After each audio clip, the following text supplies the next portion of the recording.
Ako si Jules. Pangarap ko libutin ang Pilipinas nang nakamotor. Kaya nga mga Jules, kami mag-hiking na naman.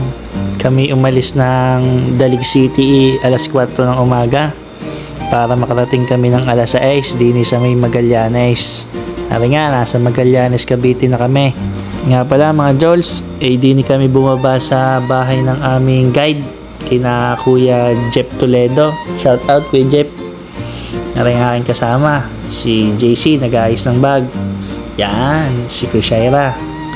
Oh. Tsaka si, syempre, Ninang Glacy. Tapos, alam ko Jeff. At are, nag-umpisa na kayong maglakad habang lumiliwanag.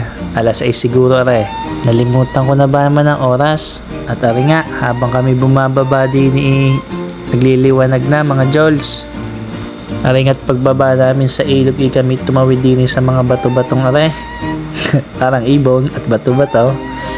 Yan nga, kaganda naman tignan na yun. Habang tumatawid nagtatatalon-talon sa may bato Pagkatawid po namin ng ilog na yun mga Jols ay umahon kami. Hindi ko lang na-videohan. At aray, lulusong na ulit kami. Pag may ahon, may lusong. Kaya pag may lusong, may mataas na ahon. Habang kami ngayon naglalakad, inapahintuwa rin si Jepot at Inang Glacy. Nakuha ng magandang video at sa ganda ng ambience din sa aming pinaglalakaran are. Gubat na gubat mga Jols. Ari nga ho at kumuha din ako ng kaunting video para maipakita sa inyo kung gaano kagubat din at gaano kalalaki ang puno. Pamihadong may lumalabas din At ari nga mga Jols, nagpakita na si Haring Araw Pagkaganda naman na Ari nga mga Jols, ako'y pumunta sa may bandang gitna para makita sa video si Kushaira, si JC, at saka si Jepot. Aring si Jols, kita nyo, pawis na. Ari nga at may ahonin na mga Jols. Diyos ko po, ay di ni habol na ang hininga Sadya namang, paghinga mo'y ibubuga mo na rin ulit. Pero rin banayad pa mga Jols.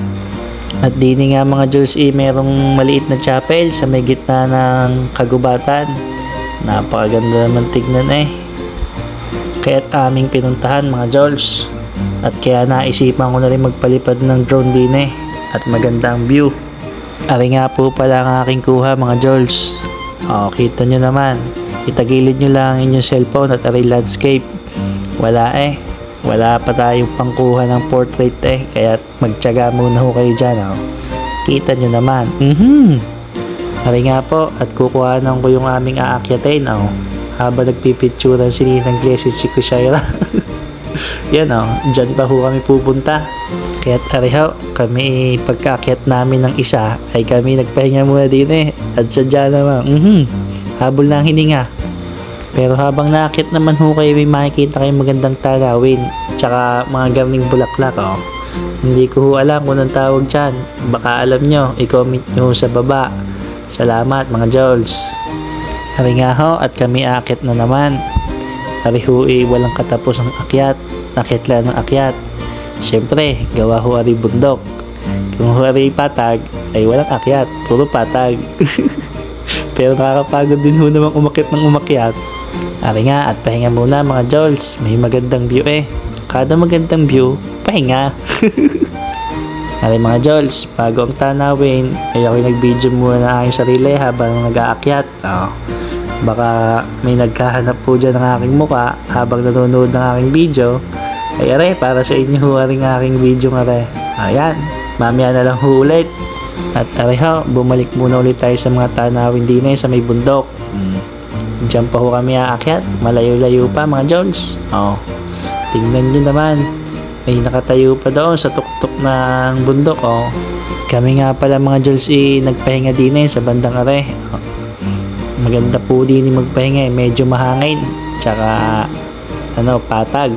Yan, Ninang Glacy tawa-tawa. Si Jepot. Kami po ang aming naging guide, si Kuya Sai. Pagkatapos po namin magpahinga mga Jols are, sumuot kami din sa may kawayan ng are. Hindi hiwang daan. Palusong naman ho ring part na are. Medyo may kahirapan din at medyo malalim ho yung lusungin Kita nyo si Kushaira. may pag-upo pa ho. Pag-ahon ho namin ng kaunti are, may sumilay na naman sa aking magandang tanawin. Kalahin nyo ho yun, sa bundok na may maganda pa. Ay ho, at magpapakita na naman ng bida. Pakit muna. Kami ho naghahanap ng ang tawag din wild berry. Yan ho, yung kulay pulang yan, yung kinuha ng Ninang Glessy. At tinikman ng Ninang Glessy. Yo! Masarap po yan, medyo maasim, pero masarap. Di ba? Yan, dini ho sa part na halos lagi nyo na ho ako makikita. At malapit na sa tuktok. Yan, si Jepot. Naghahanap pa rin ng wild berry. Sadya naman hong simula nung inumpisahan niyang paghahanap ng wild berry yan, ay simula tuktok. Naghahanap po kami niyan. Tamang kain na. Kaya nga mga Jols, kami inaliw lang ng guide dun sa paghanap ng wild berry. Arit akyati na naman. Diyos ko po, katataas ng hakbang. Pagkakit nyo naman ay makikita nyo rin magandang tanawin nga rin. Kita na ho dyan ng tuktok ng Mount Pico. Ay, pagkahangin na mga Jols. Pahinga muna, papogi muna konti. Yan, pa-cute. Yan. Tapos ariho, binidyohan ko rin tuktok ng Mount Pico. At kita nga ho din ang ganda mga Jols. Sadya naman pati Mount Pico kita mo din Siyempre malapit na kami sa tuktok mga Jols. Malakas na ang hangin at mataas na rin ang ahon. Sadya namang patagilid. Aray mga Jols, kitang kita nyo naman kung gaano kataas ang inaakit ni Jols. Tinatawanan na lang pero mahirap na Sadya namang masakit na sa hita at saka sa binte. Aray, at nadaan namin din si Kuya. Pababa na sila mga Jols. Mga nag-hiking din Alam naman tumambay lang ako nga rin din Aray nga, at naipid na ako ng dalawang kasalubong ko. Hindi ako nakagalaw. Pagkalampas ko nga dun sa may pinag-ipitang kong puno mga Jols ay aray, dire-diretso na tayo din sa may taas. Sadya namang maganda ng view din mga Jols. Papunta na rin tuktok Papakita ako kayo ng isa. Yan lakas ng hangin pero ganda ng view. Sadya namang solve ang pag-akit pa din mga Jols. Tayo ho iaakit pa din sa may pinakatuktok, sa may bato. Meron ho kasi din bato na sadyang yung pinakatuktok. Lakas ng hangin mga Jols. Sadya namang madadala ang aking sombrero kaya hinawakan ko. The best experience mga Jols. 360 shot para sa tagumpay. Aray mga Jols, meron akong mabagal na video para sa 360 shot. So dyan naman, namnamin nyo na lang kung anong ganda ng view din sa tuktok na rin. Sadyang pag ako'y nandi sa tuktok ng Mount Marami ay sadyang the best laging akyat ko dito. Padalawang akyat ko na nga pala dito mga Jols, kaya ako'y sanay na din Kami hui kumain muna din mga Jols at sadyang gutom na.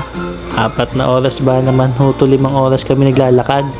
Pagkakain ho namin mga Jols ng tanghalian ni Are, kami nagpicturan at saka nagkuha ng video din Ako naman ho ay Are, nagbibideo habang naglalakad-lakad din sa tuktok. Are ho, si Jepot At ako po ay pupunta din sa may bangin. Sisilipin ko lang Sadya naman kakatakot. Hindi ko kaya. Kami nga pala ang aking mga kasama mga Jols. Siyempre Ninang Glessy, si Shaira, si JC, si Ate Aisel, si Kuya Sai, at si Jepot. Tweet! May nga ho mga Jols, at kami ibababa na ng bundok. Siyempre ho, alangan naman kami umakyat pa, ay tuktok na rin. Kaya ho kami bababa na, at para kami makauwi na at makapaglaba na. Sadyang madaming labahin pa sa bahay. Patakot-takot na talagang umakyat ng bundok. Ay mga Jols, pinahirapan na kami sa pag-akyat. Pati sa pagbaba ay pinahirapan pa kami na ring matarik na areo. Sadya naman kundi umupo para makababa. Ay nga mga Jols, kami palusong naman ngayon. Siyempre, lusongin na rin, pababa na Ay nga, at ay mahirap na madali. Madali kasi puro lusong. Mahirap at baka ma-slide ka dahil puro luso nga. Masakit sa puwit yun pag na-slide ka. Kaya nga mga Jols, hindi porkit tayo ipababa na ay tapos na kasiyahan sa pag-akyat ng bundok. Kasi pababa na at uuwi na. At may makikita ka pang mga garning view. Sa ganda naman din ng view kahit ikay pababa na. Kahit sa bundok naman mga Jols, ganyan. Kaya nga po ang aking isang kasama, si Krishaira, mahina na. Sadya na magsisigurado na sa kada hakbang at baka madulas. Yan please na. Sadya naman butit nakaligtas. Yan mga Jols, maraming salamat po sa inyong panonood. Nawa lagi niyong panoodin ang aking mga gala, mga vlog. Salamat mga Jols. Sa susunod, sumama naman kayo sa aming pag-hiking. Hindi yung puro nanonood lang kayo sa aking vlog. Siya mga Jols, huwag niyong kalimutang i-share. Tulong nyo na sa akin. At kung kayo magsha-shopping, gamitin niyo yung link sa aking profile sa Shopee. At bago ko tuluyan tapusin na ring video, ari nga pala aking mga kasama. Nakarating naman ho kami ng ligtas din sa Kapatagan. Siya, sa susunod ulit mga Jols. Bye-bye!